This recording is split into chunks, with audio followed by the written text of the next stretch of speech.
Seja muito bem-vindo ao Noncast, podcast onde o mundo dos negócios internacionais ganha voz e contexto. Eu sou o João Pedro Rotti. E eu sou o Vitor Moura. Diretamente da China. E hoje, nesse episódio, nós vamos conversar sobre as energias renováveis e o que tem de contexto atualizado nisso em relação à China, que naturalmente é um grande player nesse segmento, e o que nós temos de oportunidades para empresas brasileiras de poderem atuar nesse setor em diferentes frentes dessa cadeia, que está cada vez mais em voga, mesmo aí com as incertezas em relação à continuidade de combustíveis fósseis, que a gente sabe que ainda vai ter por um bom tempo, mas tem muita coisa boa acontecendo nessa frente renovável do ponto de vista de negócio mesmo, né, Vitor? Então, começando aí, traz um pouco para a gente a visão de como que isso se desenvolveu na China ao longo dessas últimas décadas, ou talvez aí dos últimos anos, né? E na sequência a gente começa a falar do que a gente enxerga de oportunidades concretas, né? Muito bem, eu acho que vale começar, como a gente tem se disciplinado a fazer aqui no Noncast, que é com o histórico da indústria, né? E por que isso é importante? Porque muitas vezes a gente está aqui, nós também somos inclusive um dos que fala das novidades da China, mas eu acho importante trazer esse contexto de onde essas políticas vieram e como que essas novidades foram desenvolvidas, né? A questão das energias renováveis na China, ela é, acima de tudo, uma necessidade pragmática, tá? Assim como foram os veículos elétricos que a gente falou em episódios passados. Então, a poluição e a necessidade de diminuição da dependência em combustível fóssil que veio dessa industrialização acelerada da China, ela levou essa necessidade de alternativas. Então, de novo, esse contexto macro é importante. Quer dizer, a China vai investir na questão das energias renováveis, e de hoje a gente está falando da solar e da eólica, isso é importante também, a gente não vai falar de hidrelétricas, por exemplo. Isso vem de uma necessidade muito pragmática, tá? Então, que às vezes não é tanto o que acontece em outros países, no Ocidente, enfim, na América Latina, etc. Então, na China é uma necessidade muito prática, a poluição, a gente precisa de alternativas. A primeira menção a energias renováveis nos famosos planos quinquenais que a China usa até hoje, que na verdade é uma herança soviética, né, mas que a China usa até hoje, que são planos de 5 anos, que dão diretrizes de para onde a economia está indo nos próximos 5. Né? Então, a primeira menção a energias renováveis é da década de 80, uma coisa bem breve, mas ela entra em voga na lei das energias renováveis de 2006. E ali já tinha um início, né, como que eu vou dizer, primeiras atitudes no sentido de determinar metas, determinar objetivos do aumento da participação dessas fontes renováveis de energia na matriz energética chinesa. Tá? E aí, de novo, na década de 2000, ou seja, 2000 a 2010, a gente está falando de uma China que está crescendo a 2 dígitos. Tá? Então, a necessidade de energia, ela é um pilar fundamental da manutenção desse crescimento, principalmente de um país baseado na atividade industrial. Né? Então, assim, é lógico que isso vai ser um problema. Então, ali cria-se a primeira lei que vai trazer incentivos, obrigações de compra e venda, vai trazer a questão de fixação da tarifa e, acima de tudo, aí, de prover incentivos de investimento para projetos relacionados a esse mercado. Tá? E aí, de novo, outra coisa característica bem da China. A gente tem o governo central trazendo políticas macro, ou seja, agora a direção é essa, e aí agências especializadas do governo e os governos no nível local que vão trazer formas de como isso vai pausar e vai ser efetuado na prática. Né? Então, aqui a gente chegou a mencionar isso também em episódios passados. A China tem uma gestão do dia a dia que ela é bem descentralizada, né? Justamente pela complexidade que o país oferece. Então, de novo, o governo central dizendo a gente vai focar em energia renovável, o subsídio está disponível, empréstimo, crédito, etc. E aí agora, qual vai ser a meta especificamente para a província de Xangai, de Jiangsu, de Gansu? Aí o pessoal vai fazendo isso de acordo com as realidades locais. Tá? Mas 2006 começa essa parte na legislação e depois a gente tem outros projetos que vão como o projeto que é conhecido em inglês como Golden Sun, que é de 2015, que é justamente focado para financiamento de projetos e de iniciativas que desenvolvam nossas tecnologias na parte solar, no caso.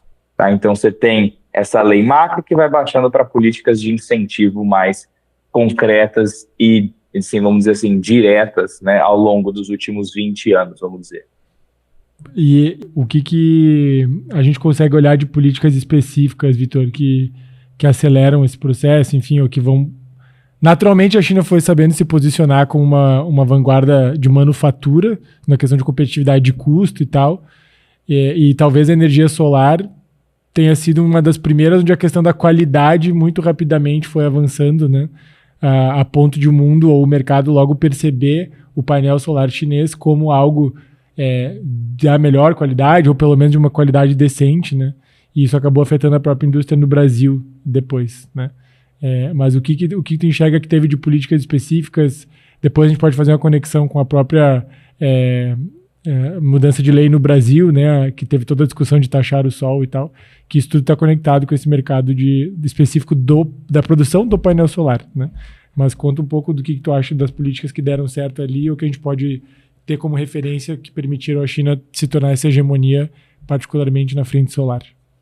Eu acho que eles acabaram sendo muito bons em fazer essa transição de a gente ter uma necessidade, primeiro eu incentivo o desenvolvimento dessa tecnologia para resolver a minha necessidade imediata, né? Ou seja, eu preciso aumentar a participação das fontes renováveis de energia na matriz energética, então vou oferecer crédito e subsídio para pessoas ou empresas que queiram ajudar nesse esforço. E isso, vamos dizer que dá para cravar que foi feito ali, vamos dizer, de 2005 até o início dos anos da década passada, de 2010 para frente.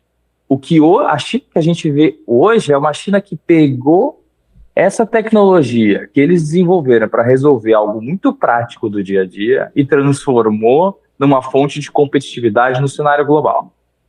Então, essa transição ela é feita com projetos diferentes. Que, por exemplo, o projeto que eu citei da Golden Sun, que ele foi criado ali no plano quinquenal de 2011 a 2015, ele não foi voltado para a resolução do problema interno da China, ele já foi montado pensando que a China poderia assumir a liderança da indústria solar no contexto mundial, né?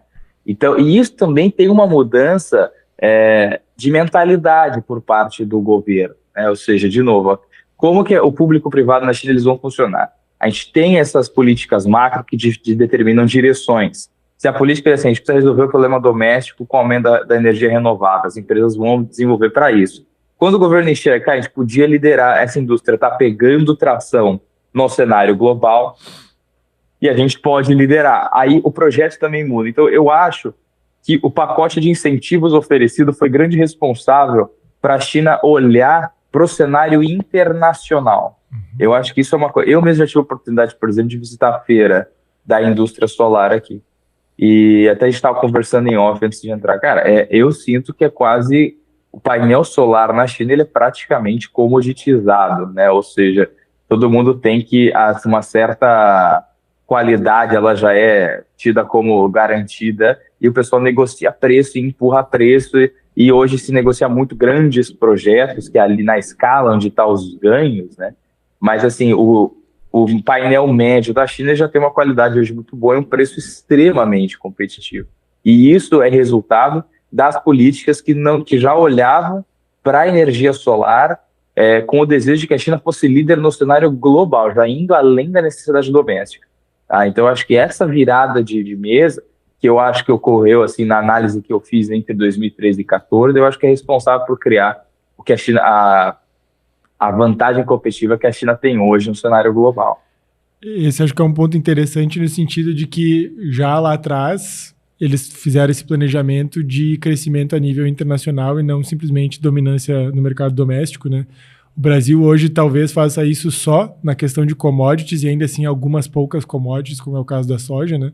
Mas talvez a lição que fica aqui é que outras políticas, ou enfim, essa mentalidade que o Brasil pode ter de ter um posicionamento de líder global em ditos mercados, especificamente mercados com maior valor agregado, né? Porque, por exemplo, uma coisa é eu focar numa commodity, algo como o silício, que é um dos componentes do painel. Outra coisa é eu já me organizar para estruturar e conseguir produzir uma indústria com o protagonismo de alto valor agregado num produto finalizado, como é o caso do painel solar, né? E um ponto interessante que eu acho que eles conseguiram fazer muito bem nessa dominância dessa indústria específica, né, de energia solar, foi que, por exemplo, se você vai hoje na Intersolar, que é a principal feira, né, do segmento aqui no Brasil, em São Paulo, a maioria esmagadora aí dos painéis, né, são de origem chinesa, sem sombra de dúvida. Inclusive a Afiance, que é o nosso parceiro aqui do podcast, é hoje um dos principais importadores, né? A Afiance é quem mais desenvolve aí a importação de painéis solares chineses do Brasil para cá. Pegou todo o boom que a gente teve ali nesses últimos anos antes da virada da lei, 2023, e hoje continua sendo um parceiro de confiança, inclusive validado pelos próprios fabricantes chineses, né, pelos players chineses, como um parceiro estratégico para trazer em escala esses painéis para o Brasil, né?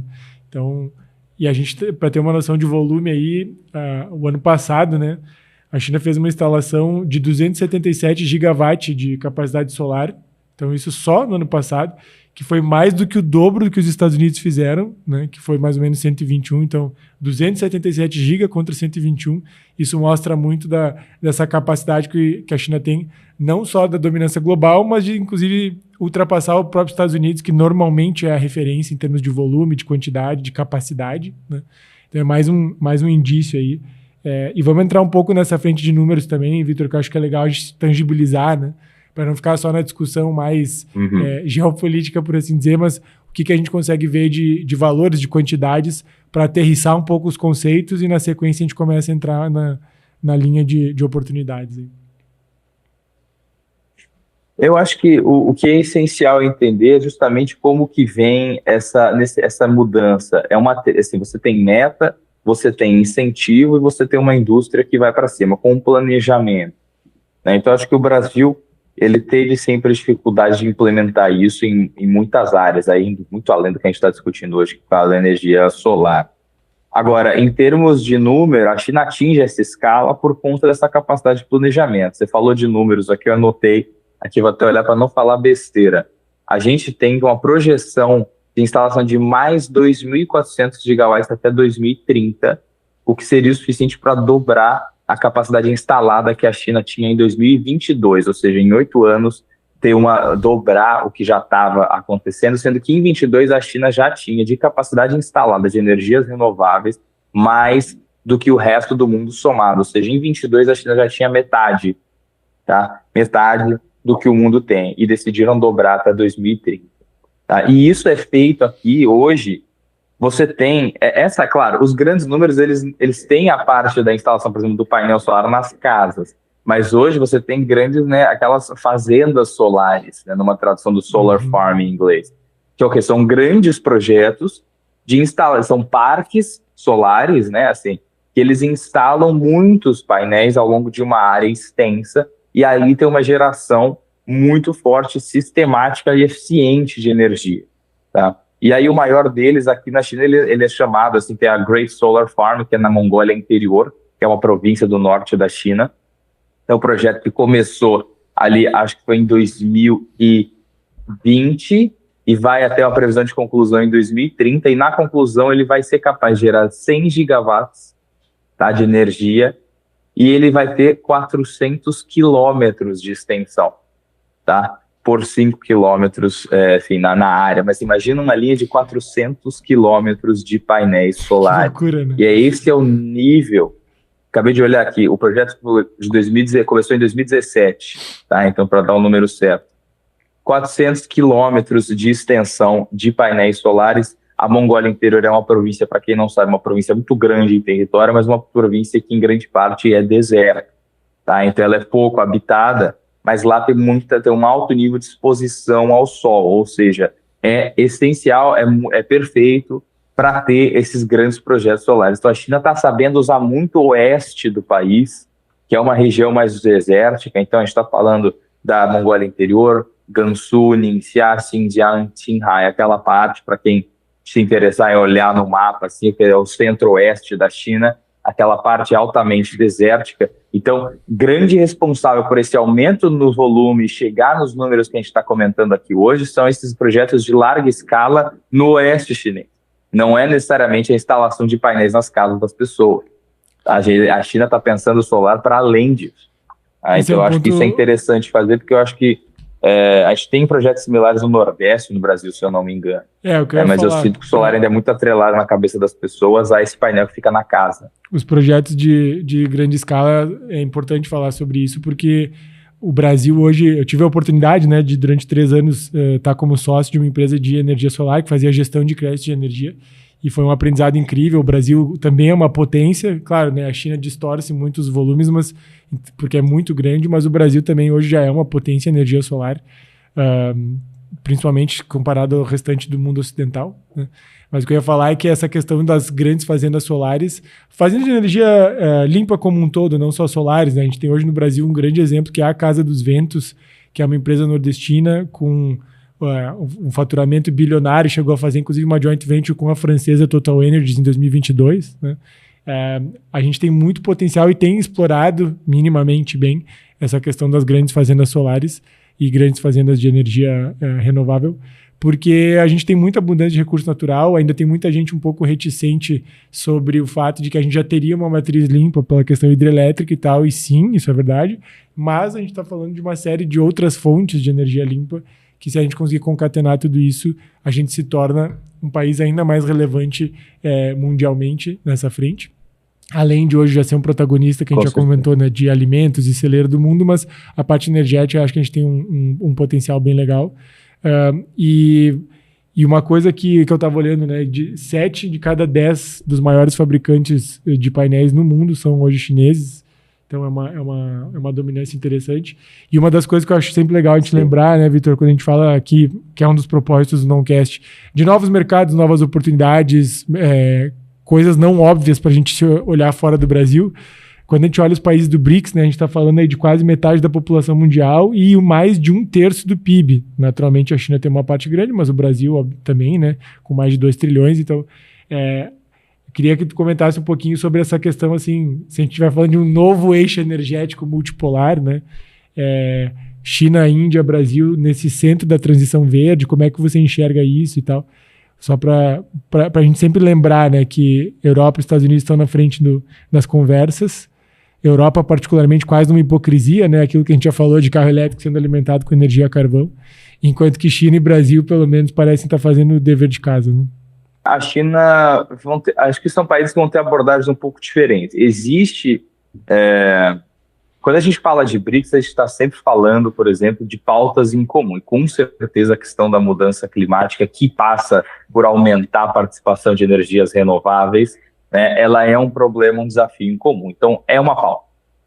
Primeiramente, dizer que é uma pauta, não há dúvida, e que é uma pauta onde bastante consenso pode ser adquirido. O problema que vai ser na hora de chegar em políticas claras no âmbito dos BRICS, por exemplo, é que claro que as necessidades econômicas de cada país vão ter que ser levadas em consideração, né? Já são hoje países que a gente hoje está no momento em que a gente precisa achar um equilíbrio com a preservação ambiental, mas ela não pode sacrificar totalmente a questão do crescimento econômico.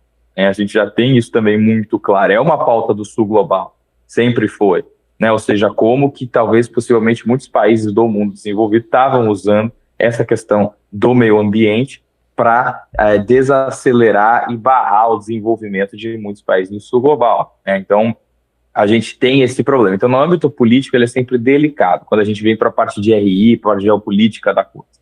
Ninguém está discordando da preservação ambiental, da mudança climática. É uma questão de entender como é que a gente acha esse equilíbrio. Aí cada país vai chegar no seu, né? De novo, a China perdeu o equilíbrio. A China foi atuar forte na parte de energia renovável depois que criou de um problema que ela mesma criou com a industrialização acelerada nas décadas de 70 e 80. Então, assim, ela mesma criou esse problema. Se estava no plano ou não é uma outra discussão, mas, assim, não dá para dizer que sempre existiu uma consciência. Não é esse o ponto. Assim, um problema pragmático que a gente vai resolver. O Brasil, especialmente agora, no momento da nossa gravação, a COP está acontecendo em Belém do Pará.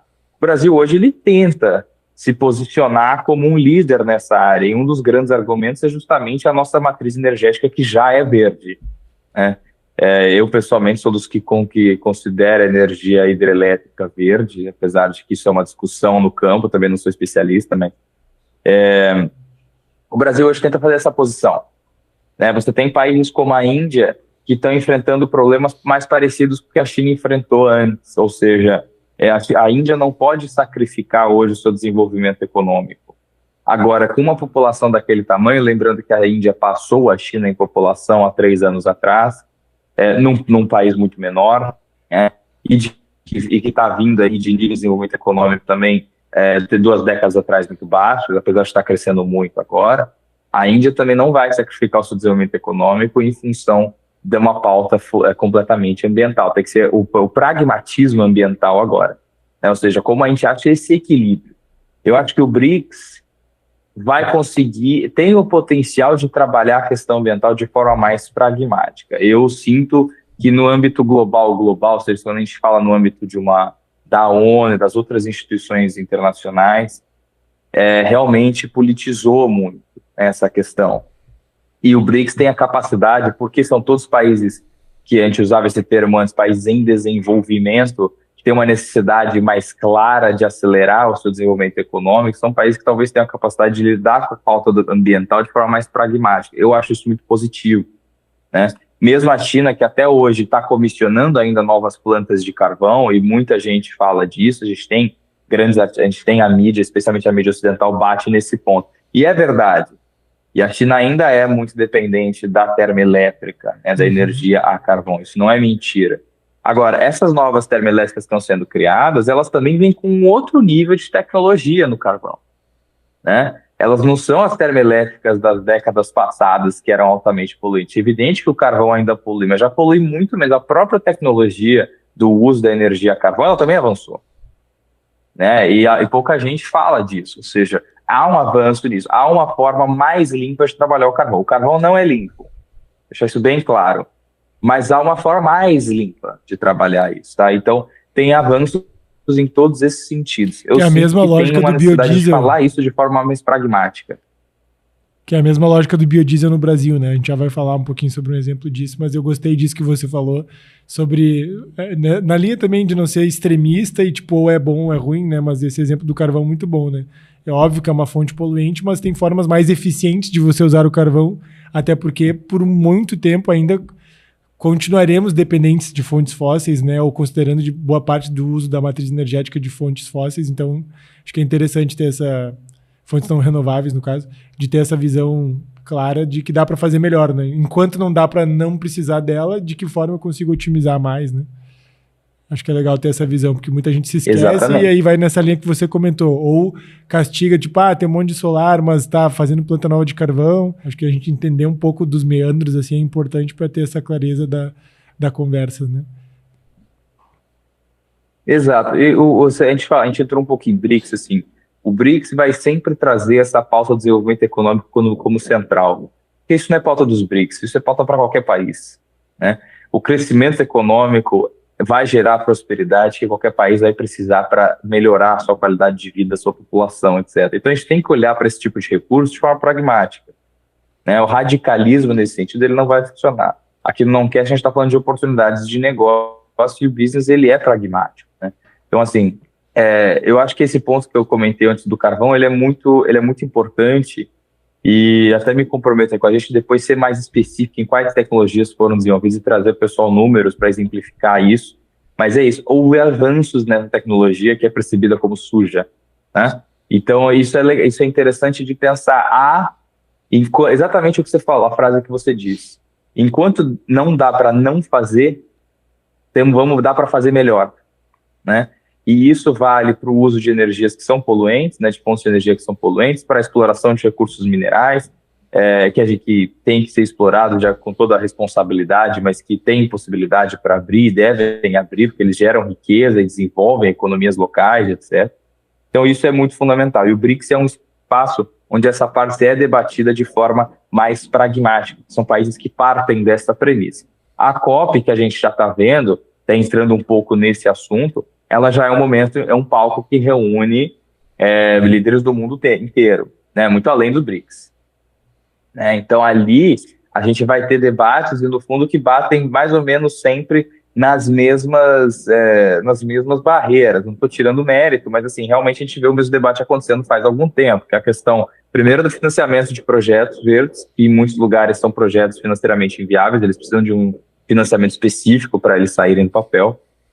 Tá? Então é difícil, mesmo na China, você vê, essa indústria foi criada com incentivos do governo muito específicos. O mercado não ia fazer isso sozinho, assim como os veículos elétricos. Né? Esse problema é enfrentado em muitas partes do mundo. A gente tem a questão do mercado dos créditos de carbono, do que o Brasil sempre advoca bem, porque o Brasil, na verdade, ele, né, deve créditos de carbono para o Brasil. E, lógico, a fiscalização. Como é feita essa fiscalização desses projetos? No Brasil, o assunto é sempre a questão da Amazônia. E aí, isso a gente sabe que, assim, essa fiscalização ela é feita por quem? Quem vai ter autoridade para fazer isso, para dizer que as leis estão sendo respeitadas ou não, né? Então, são 3 barreiras, ou seja, financiamento, crédito de carbono e a questão da fiscalização são 3 barreiras que a comunidade internacional, como uma unidade, debate há muitos anos. Sim. Né? Então, assim, a COP, na parte da liderança mundial, vai bater nisso. Já bateu nisso. A declaração oficial já saiu no momento da gravação desse podcast. E realmente tocaram novamente nos mesmos assuntos. Né? Até apresentaram novos mecanismos aí de financiamento e até de trabalhar alguns projetos, mas assim, eles batem sempre nas mesmas barreiras. Eu acho que o BRICS, nesse sentido, ele tende a ser mais pragmático, eu acho positivo, assim, tentar de repente trazer projetos através do NDB, por exemplo, Banco dos BRICS, que pode financiar esse tipo de projeto em países que não teriam condição, enfim. Há uma série de possibilidades de trabalhar o desenvolvimento da energia sustentável com o desenvolvimento econômico de forma racional. E uma pergunta que eu queria fazer, Vitor, agora que a gente falou sobre o Brasil, né, como protagonista naturalmente no mercado de crédito de carbono, Estados Unidos e Europa, mas muito mais acho que a Europa, né, olha para a Amazônia e está sempre cobrando o Brasil de várias coisas. Mas qual que é a percepção hoje da China, né, seja questão política ou opinião pública minimamente, em relação, por exemplo, à Amazônia, né? Porque a gente vê os países ocidentais super preocupados e pressionando o Brasil naquela conversa de sempre quase hipócrita, né? Sobre o Brasil não estar cuidando direito e ter que fazer as coisas na Amazônia estarem 100% protegidas. Eles dão uma relevância muito grande, como aquela história do pulmão do mundo, que tem uma série de estudos que divergem sobre isso também. Mas qual que tu diria que é a opinião do chinês ou da China, né? Sobre o Brasil, sobre a Amazônia nessa questão global e climática, ou é uma coisa que eles não dão muita bola, dado que eles já têm bastante coisa no prato? Eu acho que eles não se preocupam com a Amazônia do jeito que a gente vê os Estados Unidos e a Europa se preocupando, né? Primeiro que a China é sempre o país que bate na tecla da soberania, né? Lembrando que a Amazônia ela vai além do Brasil, embora que 60% da Amazônia esteja no Brasil, ela vai além, né? Vamos falar da Amazônia brasileira. Do ponto de vista chinês, a Amazônia brasileira é problema do Brasil. Problema ou solução, no caso, porque a gente tem muito recurso lá. Mas a China, então, não vai soltar declarações sobre como a Amazônia deveria ser gerida, porque isso é problema do Brasil. A China sempre bate muito forte essa questão da soberania, justamente porque ela também não gosta quando vem falar dos assuntos dela. Então, ela também se disciplina a não falar dos assuntos dos outros. Então, assim, se tiver alguma declaração, sempre vai ser no sentido de que precisamos preservar o meio ambiente como um todo, etc. Mas não uma preocupação específica com a Amazônia, tá? Eu acho que eles podem enxergar na Amazônia uma fonte de recursos que eles também precisam. Por exemplo, a gente sabe que existem fontes, há possíveis reservas de lítio na Amazônia, que hoje são muito demandadas para fabricação de bateria. Assim, será que há empresas chinesas capazes que há, né? Mas há a possibilidade de terem projetos de exploração de lítio na Amazônia? Enfim, nesse sentido, ou projetos de infraestrutura, né? A gente tem a State Grid, que já é a empresa licenciada para tocar a maior linha de transmissão do Brasil, que é a Transamazônica. Né? Então, assim, a China tem interesse nesse sentido, mas ela não tem um interesse geopolítico na região. Isso eu afirmaria. Assim. Não é interesse geopolítico, é um interesse muito econômico. É uma área que o Brasil tem muita necessidade, que as empresas chinesas têm capacidade de oferecer soluções. Boa. Diferente as visões, né? Porque, enfim, aqui acaba tendo muita... Talvez pela polarização política que ocorre no mundo ocidental como um todo hoje, né? Brasil, Estados Unidos, Europa, diferentes países da América Latina também. Acho que a forma como as pessoas se posicionam de forma geral, ela, inclusive políticos, figuras públicas, né? É muito numa linha mais violenta, diria, ou mais agressiva. E é interessante ver como a China... desde sempre quase, né, ou pelo menos nos últimos 50 anos, na verdade, tem sabido jogar muito bem, né, o jogo político de fazer as estratégias, a questão do próprio Go, né? Que para quem não conhece, o Go é como se fosse o xadrez chinês, né? Um jogo super complexo de estratégia chinesa, onde você não faz movimentos diretos de ataque, você vai fazendo cerceamentos ali para conseguir chegar no seu objetivo, né? E eu acho que a China consegue fazer isso de uma forma bem interessante no cenário global, ainda mais hoje, quando a gente vive num momento tão delicado, onde tudo que é dito é julgado enfim, e mesmo o cenário político no mundo inteiro, pelo menos no mundo ocidental, ele está super sensível, né? Mas é interessante ver essa visão da China. Eu vou dar um exemplo. Problema do Brasil, como você falou, né? Eu vou dar um exemplo recente disso, que é o seguinte: a China abriu, acho que foi esse ano, uma nova linha marítima, uma rota marítima, que liga a China diretamente a Macapá, no Amapá, né? E capital do Amapá, para quem não sabe, o Amapá é o único estado brasileiro que não é ligado ao resto da federação por rodovia. Ou seja, você tem que ir por meios marítimos ou por avião. E a China já abriu uma linha direta lá para o Amapá, que vai, eu não sei de qual cidade da China que sai a rota, mas é uma rota de cargueiro, lógico, para carga. Há necessidade hoje disso para a China? Provavelmente não. Mas já há uma visão de longo prazo de que há projetos que vão aumentar a interligação, especialmente por ferrovias da região norte do Brasil. A China já quer estar pronta, assim como eles fizeram o ponto de Chancay, no Peru, já pensando na famosa ferrovia bioceânica. Eu ia comentar sobre esse caso do Peru, né? Então, que teve há um plano de longo prazo nesse Mato sentido. Grosso, Rondônia e o Amazonas e o Acre para fazer uma conexão direta com o Pacífico, que reduz a dependência do próprio Canal do Panamá, que daí é uma coisa que incomoda os Estados Unidos, né? Por isso, eu acho que essa questão do estrategista, né? Do estratagema chinês, no caso, é muito, muito interessante, né? E vamos fazer o gancho aqui, Vitor, sobre as oportunidades, então, do que os brasileiros, né? As empresas do Brasil podem pensar e se beneficiar em todo esse mercado que a gente está falando de energia, não só de energias renováveis, mas energia como um todo. E eu queria trazer alguns exemplos que a gente tem estado próximo, né, nos últimos meses aí, para lembrar quem está ouvindo a gente que sim, existe oportunidade, né? Então, a gente já falou aqui da Casa dos Ventos, que é uma gigante baseada no Nordeste nessa parte de eólica e de outras energias limpas. A gente tem aqui no sul do Brasil o próprio Grupo Argenta, né, fundado pelo Neco Argenta, que é talvez a marca mais conhecida deles seja hoje a Rede Sim, rede de postos, mas eles têm hoje 14 empresas no portfólio, com faturamento aí se aproximando de 30 bilhões de reais, né? E o Neco mesmo é um defensor sobre a questão de que energias renováveis e energias tradicionais, ou energias fósseis, enfim, vão coexistir por muito tempo ainda, né? E ele bate muito essa tecla da eficiência que a gente estava comentando ontem. Então, vale a pena acompanhar o caso do Grupo Argenta e da Rede Sim, de uma empresa brasileira que está sabendo capitalizar muito bem nessa estrutura tradicionalmente dominada por players estrangeiros, europeus, americanos e agora, no caso de energia limpa, players chineses, né? A gente tem também o caso da Oleoplan, que é uma empresa também fundada no Rio Grande do Sul, mas que hoje tem uma série de plantas de biodiesel espalhadas pelo Brasil. Eu mesmo tive a oportunidade de visitar recentemente em Lucas do Rio Verde, no norte do Mato Grosso. Tem uma das plantas gigantescas, né, da Oleoplan. Recentemente estive com o Irineu Boff, que é o fundador, e ele também estava comentando sobre essa questão de como a gente consegue trazer inovação e tecnologia no Brasil. O aumento gradual do biodiesel, né, que vem sido inserido na forma como o diesel é composto e distribuído hoje no Brasil, é um dos principais canais de crescimento que tem possibilidade de empresas como a Oleoplan se posicionar como referências. E nessa linha de energia limpa, a gente está falando de biodiesel, né? É super interessante, assim, vale a pena também quem quiser aprofundar um pouco mais. E a gente tem que pensar sempre no que dá para fazer, né? Em todo esse burburinho e todo esse movimento de energia. O primeiro pensamento, como a gente já falou em outros momentos, foi do tipo, putz, mas os chineses já dominaram, né?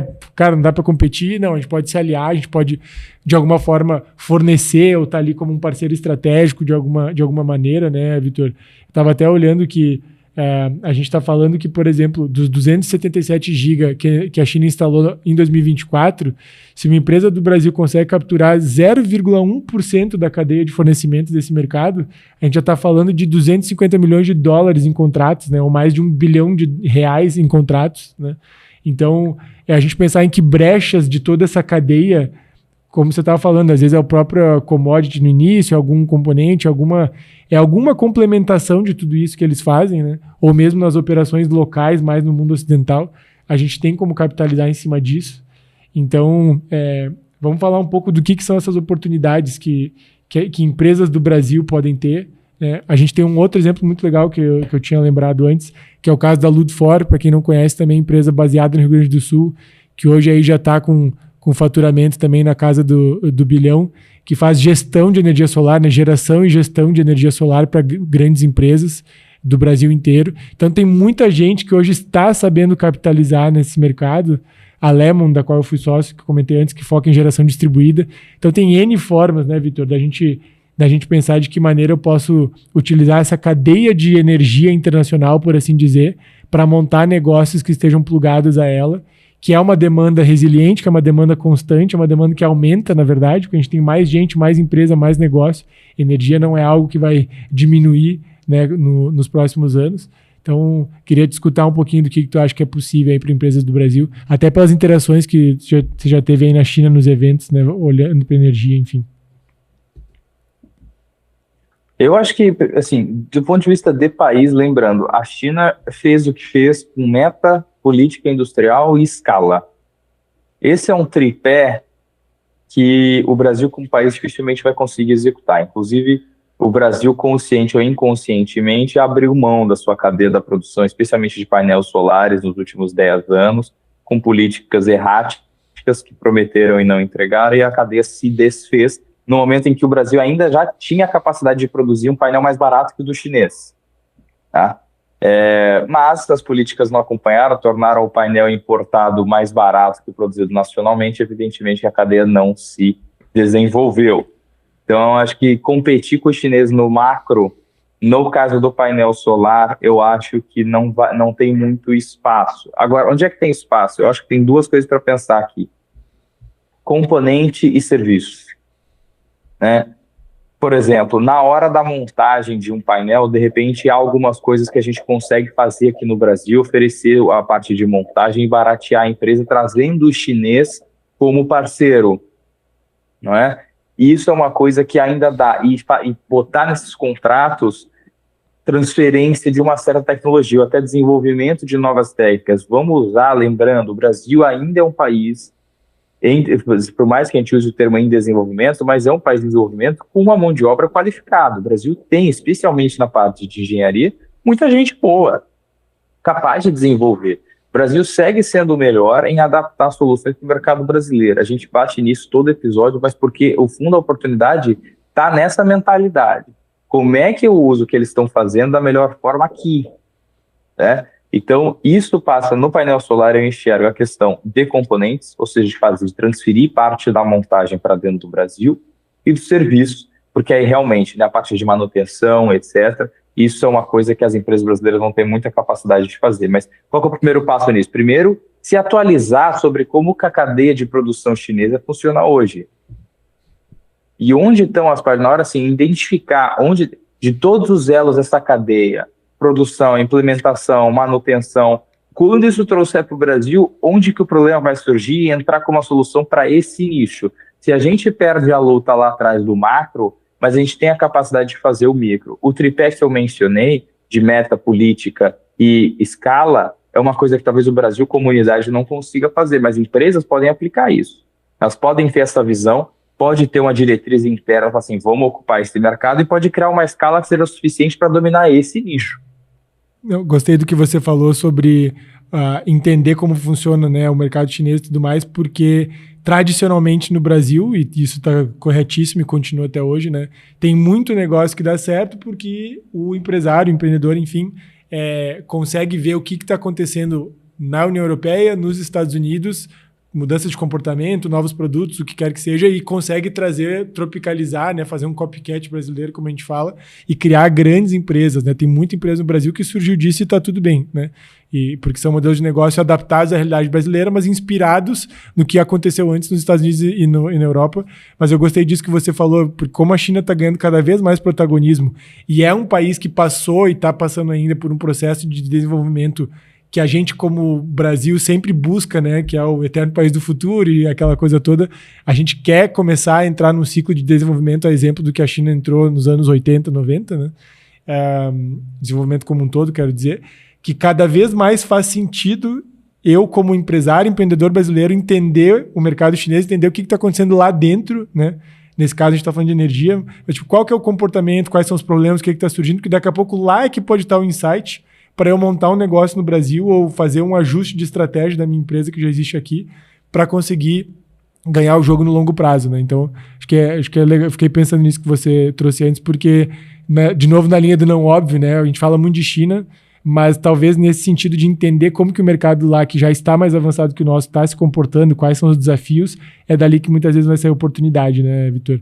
E só lembrando que para quem quiser fazer isso, né, a Fiança, que é o nosso parceiro aqui, tem uma operação física lá em Xangai, tem uma joint venture com a Union Logistics, que é hoje o principal player de logística na China, que é gigantesco, faz hoje missões específicas para cada empresa. Então, se você quer entender do seu segmento, como que funciona o mercado, a Fiennes consegue, inclusive, te conectar com profissionais de altíssimo calibre, como é o caso do Vitor, que está aqui hoje, baseado em Pequim, para você fazer esse diagnóstico, fazer essa descoberta, né, de como que esse segmento está se comportando na China, o que a gente vê de coisa que pode ser feita, o que ainda não foi resolvida pelos próprios chineses. Então, fica a dica para quem quiser dar uma olhadinha a mais, a Fiennes consegue ajudar também em toda essa frente, né, de pesquisa de mercado, de entendimento, especialmente na China, mas também ajuda em outros mercados mundo afora, né? E não sei, Vitor, se você quiser fazer alguma consideração final, assim, mas acho que a gente conseguiu ter uma visão bem clara, né, de como que a China conseguiu se posicionar nessa frente de ser um player relevante de energia. Gostei muito dos exemplos que você trouxe, como a Great Solar Wall e as políticas que surgiram por necessidade. Depois trouxemos alguns dados, né, para tangibilizar um pouquinho disso também.